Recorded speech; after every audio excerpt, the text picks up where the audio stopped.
mungkin dari pengacara saya dulu ya, Oke. dari Bang Rusdi. Boleh ya? Ya. Boleh, terima kasih. Jadi seperti yang kita ketahui kan kemarin itu kita sempat bersidang di Pengadilan Negeri Tangerang, yang mana Pengadilan Negeri Tangerang itu menolak gugatan kami dengan alasan bahwa kami tidak bisa membuktikan dalil yang ada di dalam gugatan. Seperti kita tahu kan di Pengadilan Negeri Tangerang kemarin itu kita berupaya semampu sekuat tenaga kita untuk dilakukan tes DNA. Karena tidak dikabulkan, maka dianggap tidak bisa membuktikan, sehingga menolak gugatan tersebut. Atas putusan itu kami mengajukan banding. Di dalam argumentasi banding kami sampaikan bahwa pembuktian yang ada di dalam perkara Bu Weni ini adalah suatu perkara yang sifatnya khusus karena terkait dengan putusan MK, sehingga pembuktian itu sifatnya negatif. Artinya sampai kapanpun kalau pihak laki-laki itu tidak bisa dilibatkan secara penuh dalam rangka untuk pembuktian itu, sampai kapanpun tidak akan bisa terbukti. Itu logika berpikirnya lah ya. Kami sampaikan bahwa pihak Rizky juga mempunyai kewajiban untuk membuktikan. Nah, oleh sebab itu argumentasi yang disampaikan oleh tim kuasa hukumnya Bu Weni itu dipertimbangkan oleh majelis hakim. Majelis hakim mengambil sudut pandang sebenarnya kalau saya lihat dari sisi kebatinannya itu dia lebih fokus pada sisi kemanusiaan, pada sisi hak asasi manusia khususnya tentang anak. Sehingga saya lihat di dalam putusan PT ini hakim lebih kaya kreativitas. Dia mempunyai kreativitas yang cukup baik dibandingkan, kalau menurut pendapat saya, dibandingkan dengan putusan tingkat PN yang cenderung tawar dan kering gitulah. Ya. Nah, di putusan PT ini dia mengambil titik tolaknya. Oke, argumen kami tentang bahwa siris pihak tergugat harus ikut serta itu dia tuangkan dalam suatu formulasi berpikir secara a contrario, jadi secara terbalik. Nah, ini yang menurut saya ini agak luar biasa. Saya belum pernah menemukan putusan yang seperti ini sebelumnya. Mereka menganggap bahwa oke, kalau Anda tidak mau ikut terlibat di dalam tes DNA ini, maka saya akan membuat suatu putusan yang sifatnya itu deklaratif bersyarat. Maksudnya gimana? Iya, saya lagi berpikir biar gampang mencerna. Deklaratif bersyarat itu maksudnya begini. Karena you tidak mau membuktikan sampai saat ini, maka ini saya nyatakan dulu bahwa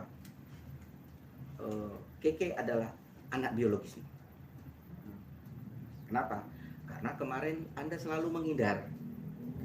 Dengan menghindarnya Anda, maka saya punya persangkaan yang kuat. Anda menghindar itu karena takut diketahui jati dirinya. Makanya Anda bersembunyi dengan tidak melakukan tes DNA itu.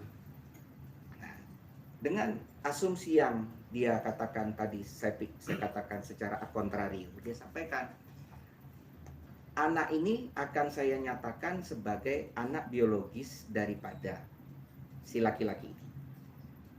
Sampai dapat dibuktikan sebaliknya. Nah, konsekuensi dari putusan itu sebenarnya adalah memaksa supaya si tergugat melakukan tes DNA. Selama you tidak melakukan tes DNA, maka Anda melakukan perbuatan melawan hukum. Ya. Nah, kalau bayangan saya, dia punya beberapa alternatif.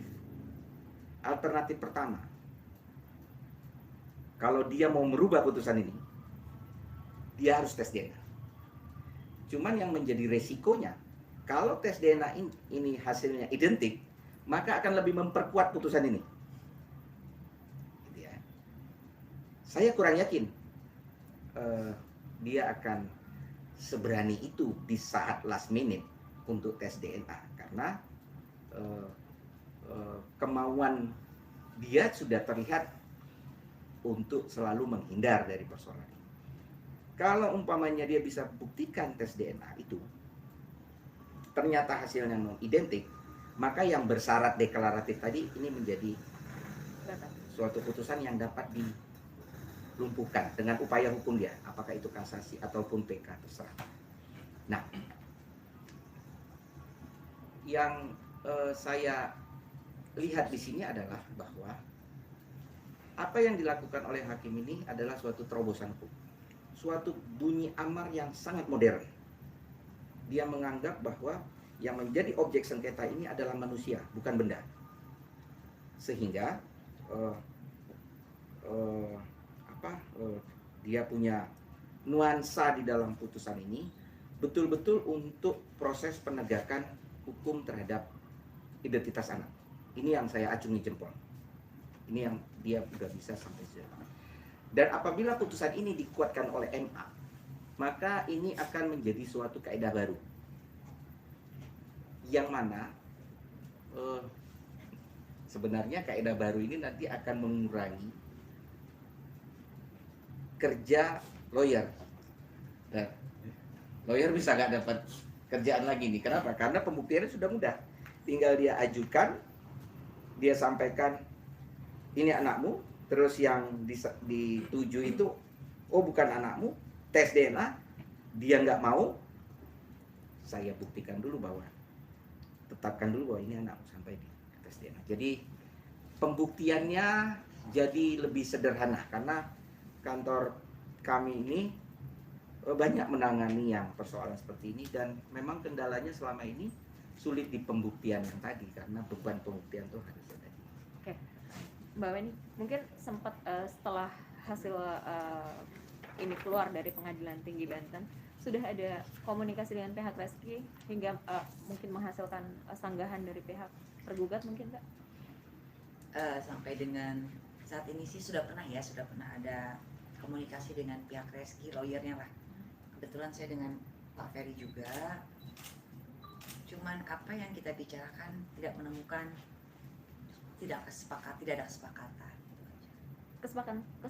Kesepakatan seperti apa sih Mbak mungkin yang diharapkan?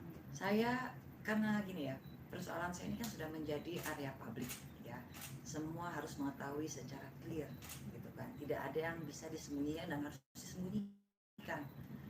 Saya ingin tes DNA semua orang mengetahui, karena buat saya dari mulai awal kasus ini kepentingan KK di atas segalanya. Saya tidak mau ada yang ditutup-tutupi, itu sih sebetulnya. Jadi saya maunya clear, tapi kita berbeda pendapat dengan pihak lawan. Tapi biasa ya, berbeda pendapat dengan pihak lawan itu hal yang biasa. Ya, tapi alhamdulillah akhirnya sampai detik ini tim saya dan saya menang di Pengadilan Tinggi Banten. Apresiasi yang sebesar-besarnya buat Pengadilan Tinggi Banten yang sudah memberikan kesempatan hak buat anak saya mencari identitas dirinya. Saya berharap mudah-mudahan juga buat semua anak di Indonesia yang mempunyai kasus sama seperti saya mendapatkan hak yang sama. Sudah puas dengan identitas putrinya? Bagaimana Mas? Sudah puas dengan hasil putusan PT ini, Mbak? Sampai di titik ini alhamdulillah saya bersyukur. Kalau bicara masalah puas atau tidak, kan tetap puas itu saya harus minta pengakuan dari pihak yang lawan. Ya. Tapi sampai saat ini kan tidak ada satu statement pun dari pihak Reski Aditya gitu kan. Beliau masih diam seribu bahasa gitu. Ada kekhawatiran nggak sih Mbak saat nanti mungkin dari pihak tergugat juga melakukan kasasi? Buat saya tidak perlu khawatir ya. Kasasi itu adalah hak dari beliau gitu kan. Silahkan aja mau kasasi, mau peninjauan kembali, itu hak. Tapi kan nanti kita ikutin alur hukumnya seperti apa. Harapannya Mbak Weni sendiri nih dengan adanya putusan dari Pengadilan Tinggi ini seperti apa sih Mbak? Apakah ada keinginan untuk pertemuan dengan anak dan ayah ini dalam jangka waktu berapa gitu, atau seperti apa sih yang diinginkan? Keinginan saya simpel kok. Saya cuma pengen anak saya diakui sebetulnya kan. Semua jejak digital ini kan adalah PR buat saya ke depannya. Bagaimana jejak digital yang nanti berpengaruh buruk pada anak saya menjadi manfaat. Bagaimana saya membalikan ini gitu. Memberi pengertian kepada KK. Dari awal kan harapannya cuma mau kekeluargaan membicarakan ini, tapi itu tidak pernah berhasil. Selalu dibilang Reski Aditya tidak tahu apa-apa, selalu dibilang begitu. Kan nggak mungkin karena ini sudah menjadi ranah publik. Jadi buat saya nonsen lah. Kalau soal bertemu, jika ada waktunya, jika Tuhan membolak-balikan hati, itu akan terjadi ya. Kita ikutin aja. Banyak juga masyarakat yang akan berpikir bahwa dengan adanya ini dari pihak Mbak Weni justru berharap ya untuk nafkah dan segala macamnya itu seperti apa? Kalau bicara nafkah, saya serahkan kepada kuasa hukum. Kenapa? Karena kita kan ikutin aturan hukum. Ada tatanya. Tidak semata-mata saya minta nafkah sekian, enggak. Kan mendidik anak juga kan tidak pakai daun ya.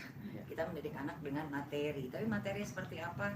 Kita lagi-lagi ikutin aturan aja. Itu tergantung dari pihak pengadilan menentukan.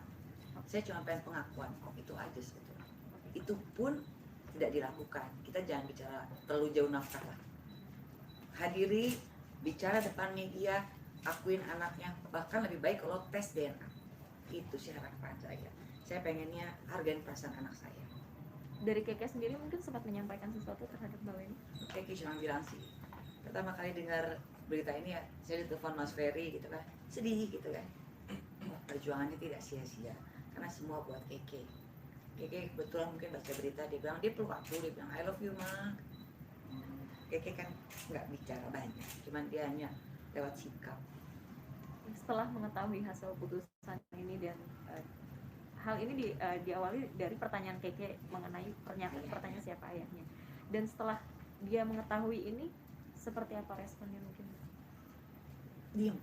Mungkin dia mau nanya, takut, namanya anak kecil kan gitu kan, dia tidak apa, aku takut salah, takut gimana. Cuman aku pernah tanya Keke, seandainya Keke harus ketemu Reski, Keke mau aku, karena saya tidak pernah juga menanamkan kebencian di Keke apapun masalahnya terjadi. Dari awal sebenarnya sempat nggak sih Mbak antara Keke mungkin bertemu dengan Reski? Zaman dulu, kalau setelah besar nggak pernah. Udah lupa. Udah lupa. Ya. Cuma kan dia lihat ada foto dia di pangku gitu kan. Itu aja sih. Artinya kan Keke shock dengan begitu ada putusan ya biologisnya. Ya. Bagaimana menenangkan dia supaya dia tetap percaya diri sebagai anak? Gini, Keke memang tidak mendapatkan figur ayah biologis, tapi alhamdulillah orang tua saya, adik, saudara-saudara maupun teman-teman saya support. Kita memberikan kasih sayang full ke Keke, sehingga Keke tidak kehilangan sedetik pun kasih sayang dari terutama neneknya ya, nenek dan kakeknya. Sangat sayang sekali sama Keke. Gitu. Cuman karena ada berita ini, jangankan anak kecil, kita pun tidak diakui oleh ayah, tuh rasanya bagaimana kan? Itu aja sih PR saya ke depannya, menguatkan Keke lah. Ada Caranya Mbak untuk menguatkan itu? Memberikan mungkin seluruh- ada apa konsep tertentu untuk itu. Kebetulan saya ajak Keke beberapa kali konseling di psikolog lah. Di situ kan ditanya bagaimana perasaan Keke. Kadang anak-anak itu tidak bisa mengutarakan dengan cerita, tapi ada di bawah alam sadar dia, tidur dia nanti rada cranky, keganggu. Itu ditanyakan oleh psikolog. Dan memang iya, Keke setiap malam tidurnya keganggu. Karena menurut psikolog, golden age anak 1-5 tahun itu dia merekam, tapi kan ketutup oleh memori yang lain. Tapi tetap ada di dalam rekaman lama. Itu yang mengganggu tidurnya gitu. Jadi mungkin Keke harus konseling lebih lebih rajin lebih. sempat mengigau atau apa gitu Mbak? Setiap malam Keke suka begitu memang kebiasaannya. Seperti apa? Apa ya, kayak orang apa sih, menggigau aja, ngomong segala macam gitu. Mungkin kan alam bawah sadarnya dia. Makanya saya sangat berharap dari awal kasus ini pakai hati nurani gitu kan. Yang kita bicarakan ini bukan saya nggak mau kok ketemu Reski juga gitu. Tapi kan ada anak yang menanyakan siapa ayahnya. Pakai hati nurani, tapi tidak ada hati nurani di sini dari pihak sana, menurut saya ya. Setelah hasil putusan ini, putusan dari pengadilan tinggi ini juga sudah ada respon dari pihak mereka? Alhamdulillah sih tidak ada respon apapun dari pihak Reski. Gak ada ya Mas ya. Langkah selanjutnya mungkin? Langkah selanjutnya bisa Mas Ferry. Ya, kalau saya sih berpendapat gini, ini kan langkah kita menuju suatu pengadilan ini kan sebenarnya upaya hukum yang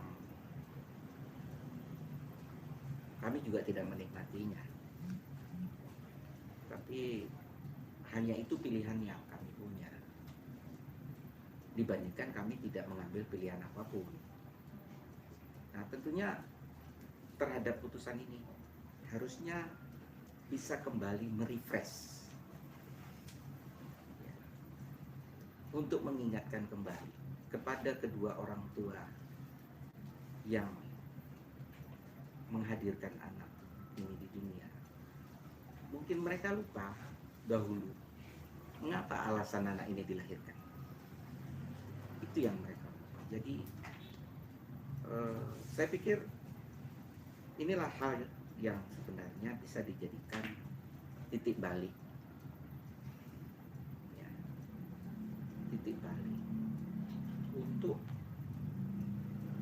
mengembalikan semua hubungan silaturahim yang sudah tercabik-cabik dengan semua gengsi, dengan semua egois masing-masing pihak. Dua pihak ini harus menyatukan pikiran pada ini anak. Walaupun mungkin di sebelah sana punya anak lagi, tapi harus diingat bahwa putusan ini juga sudah mendeklarasikan bahwa yang terjadi ini adalah suatu perbuatan melawan hukum, suatu perbuatan yang sudah tidak sesuai dengan norma. Maka jalan terbaik itu adalah kembali pangku lagi nih anak, peluk lagi nih anak, ya, satukan lagi anak-anak yang terpisah ini. Aku pikir kalau itu terjadi, sama sekali tidak mengurangi derajat dia sebagai seorang artis, sebagai seorang laki-laki, sebagai seorang bapak. Ya. Terlepas dari tekanan kiri kanan itu hal yang selanjutnya. Ya. Karena kalau ini tetap diteruskan, saya yakin Reski akan kembali ke kandangnya dan meninggalkan orang tuanya bertempur di luar sendirian. Ya, itu kan merupakan efek yang sangat-sangat tidak baik lah menurut saya. Karena putusan ini juga suka tidak suka harus kita patuhi sampai dengan saat ini, selama tidak dibuktikan sebaliknya. Nah, oleh sebab itu, sudahlah. Saya lebih senang ini klien-klien ini gak usah terlalu banyak mendengar omongan pengacaranya masing-masing. Bu Weni juga gak usah terlalu mendengar kami punya cerita tentang hukum. Yang di sana juga gak usah terlalu mendengarkan cerita tentang hukum. Untuk apa berbicara hukum dan keadilan kalau di situ ada kebinasaan? Untuk apa? Nah, ini yang mungkin saya ini selama ini tidak bisa saya sampaikan. Kenapa? Kami tidak menikmati kemenangan ini, dan kami tidak menderita akibat kekalahan kemarin. Hidup akan terus berjalan, ya Bu Winnie. Ada atau tidaknya putusan ini, hidupmu tetap berjalan. Keke akan tetap tumbuh, toh. Mbak Weni sepakat dengan kata Pak Sulitan? Sepakat. Bahwa ini maaf jika tidak berkenan tapi harus tetap ditanyakan gitu. Maaf jika mengulang masa lalu. Pada saat itu kan Reski sempat juga yaitu dekat dengan anaknya, dengan Keke maksudnya, sempat menggendong dan segala macam. Gimana sih sampai akhirnya kok tidak berkomunikasi kembali, sampai tidak mengakui kembali, itu seperti apa sih? Ini pertanyaan ulang ya. Ya sempat ada masalah di pekerjaan saya gitu kan, masalah internal bisnis lah, sehingga itu yang membuat kita jauh. Sesimpel itu sih. Itu ya. Padahal sebelum itu kan dia sempat nengok Keke sama ibunya juga, ibunya sempat datang ke rumah. Dia sempat ajak Keke juga, izin bawa Keke ke saya untuk ke tempat syuting.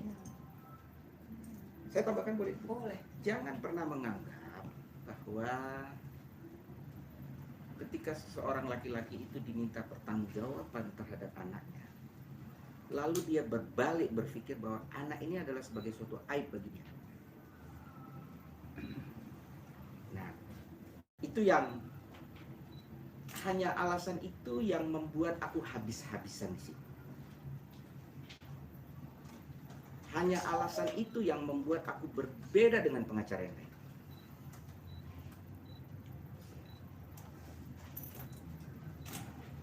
Akhirnya saya tetap pada konteksnya, lakukanlah ini yang terbaik buat Tuhan.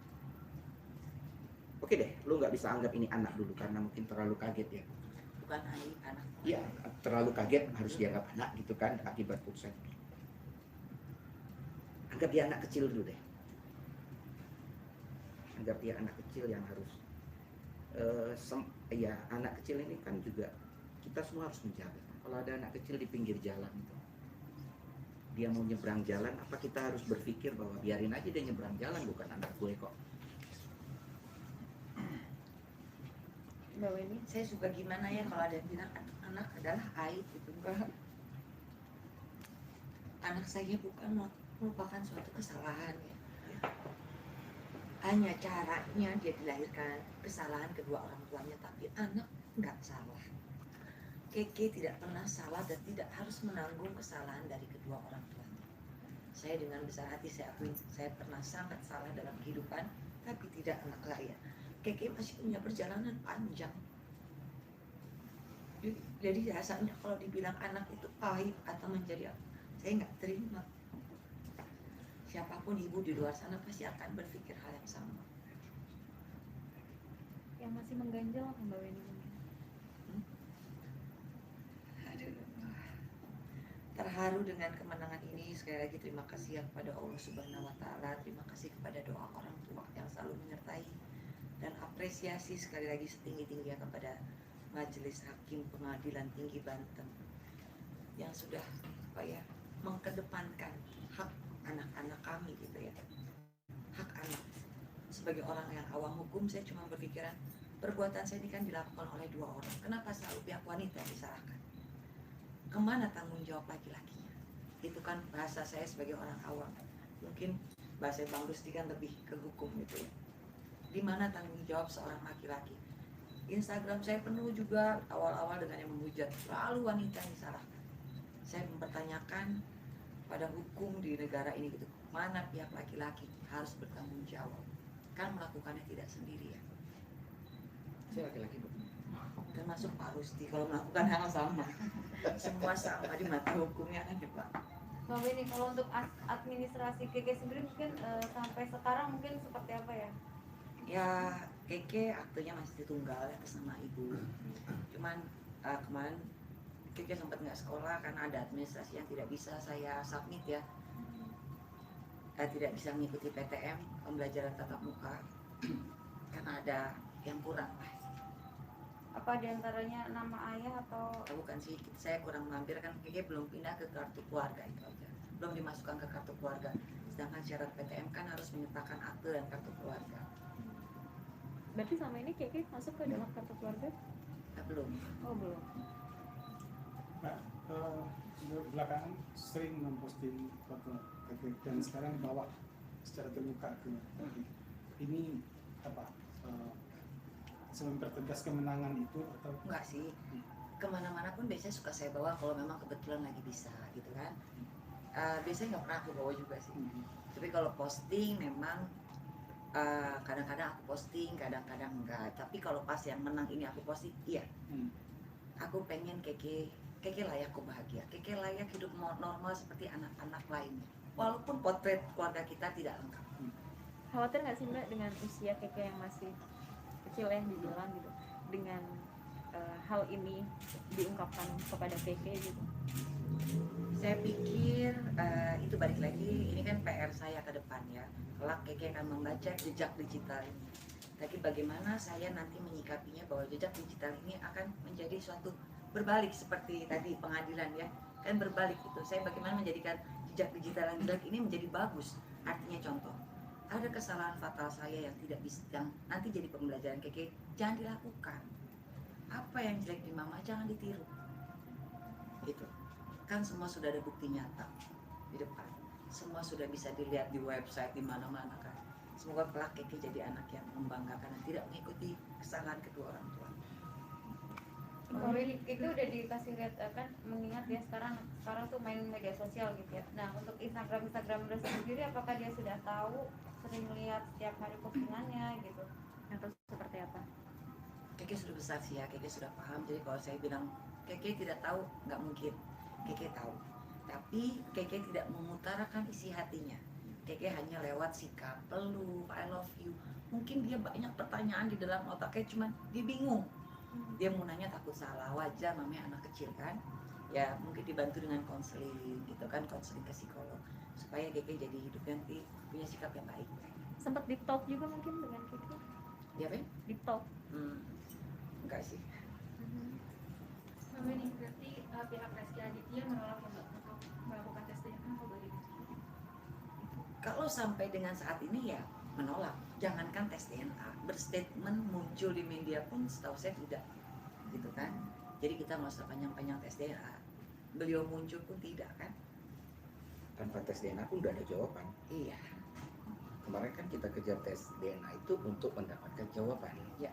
Ternyata ilmu pengetahuan itu nggak sedangkal mungkin yang dia pikirkan, bahwa tanpa menjawab pun ada suatu keilmuan yang bisa menjawab itu. Itu mungkin yang nggak dia pikirkan. Aku juga nggak pikir selama ini bahwa itu bisa terjadi. Bahwa ini misalkan setelah terjadinya setelah adanya putusan ini, kemudian pihak sana mungkin ingin mengajak cara kekeluargaan atau berdamai, mungkin dari Mbak Winnie pribadi mungkin seperti apa? Saya dari awal selalu meminta yang terbaik, selalu menginginkan kekeluargaan. Siapa sih yang mau viral seperti ini, semua orang tahu gitu ya. Tapi kan tidak terjadi. Kalaupun ada damai, tapi kita harus sembunyi-sembunyi, saya dengan jelas menolak tidak. Kepentingan Keke di saat ini adalah ayah biologisnya mengakui, karena ini sudah menjadi ranah publik, akuin. Mengakui seorang anak tidak menjadikan kamu hina di mata orang, apalagi di mata Allah. Oke? Kalau sampai akhirnya tidak ada pengakuan itu, untuk kedepannya seperti apa Mbak Weni? Pasti Mengingat kan Keke juga ya kehidupan juga berjalan lagi seperti semula gitu. Saya selalu bilang kalah atau menang dalam sidang itu biasa ya. Apapun yang terjadi, Keke tetap darah daging saya. Jadi apapun yang terjadi, Rezky mau mengakui atau tidak, Keke adalah darah daging dan anak saya. Oke Bang Ferry dan Bang Rusdi, setelah putusan ini mungkin langkahnya seperti apa sih? Apa memang menyerahkan semuanya ke pengadilan gitu untuk Cukup mendesak Rezky bertanggung jawab karena memang putusan sudah kuat gitu Bang? Atau memang dari pihak Abang juga jemput bola juga mendatangi pihak Rezky Aditya atau seperti apa? Kalau untuk sementara ini ya kita tunggu dulu aja salinan resminya kita dapat ya, baru kita bisa berpikir tindakan apa yang akan kita lakukan di kemudian hari. Tapi kalau untuk sekarang ini ya masih menunggu aja gitu. Kita belum ada berpikir apa yang akan kita lakukan, rencana apa yang kita kerjakan, belum. Kita menunggu salinan resminya itu aja. Oke Bang, tapi kalau misalkan tidak ada kasasi gitu dari pihak Rezky Aditya, Ya, kita bisa eksekusi eksekusi untuk atas bertemu. putusan ini. Oh, Artinya gini, ini pendapat saya, iya. dia harus mengambil upaya kasasi. Saya menyarankan dia mengambil upaya hukum kasasi. Kenapa? Karena dia harus memutar otak dia untuk melupakan ini. Kalau dia tidak kasasi, ini menjadi suatu ketetapan. Ya. Ya. Saya akan merasa sangat bersyukur kalau dia ngambil kasasi. Kenapa? Saya juga masih sempat untuk menyempurnakan putusan ini. Oke. Ya, dari kacamata berpikir saya, putusan ini sudah kita dapatkan. Tapi ada beberapa hal yang ini harus saya sempurnakan lagi di kasasi. Jadi saya berharap di putusan kasasi itu walaupun nanti menolak kasasinya, tapi menolak dengan perbaikan. Walaupun kasasinya ditolak, tapi argumenku tentang ini ada yang diperbaiki, ada yang lebih disempurnakan. Oke Bang, kalau misalnya kasasi tidak ditempuh sama pihak mereka gitu, langkah yang pastinya itu seperti apa sih Bang? Udah pihak dari pengadilan atau Oke, kalau dia tidak melakukan upaya kasasi, berarti perkara ini inkrah. Iya. Jalankan tanggung jawab. Nggak kau jalan, kau eksekusi. Eksekusinya dalam bentuk apa Iya, bang? seperti apa bang? Seperti apa bang eksekusinya? Tanggung jawab dia terhadap Anak. anak. Kalau Berupa tidak, nafkah atau kalau seperti tidak, ini akan bisa merubah terhadap delik pidana yang dia menelantarkan anak. Kenapa? Karena selama ini tentang anak biologisnya dia belum confirm, Ya. belum ada satu putusan yang menyatakan. Tapi dengan putusan ini sudah menyatakan bahwa ini anak biologis. Putusan MK mengatakan kau harus tanggung jawab. Kalau putusan ini dia tidak bertanggung jawab, gue eksekusi. Saya eksekusi. Oke, berarti eksekusinya bisa dikatakan mengambil langkah hukum lagi tapi lebih kepada pidana bang atau seperti apa? Iya dong. Ada upaya pemaksa di sana. Oke. Oke, siap. Terima kasih. Sama, terima kasih. Maksudnya apa ini?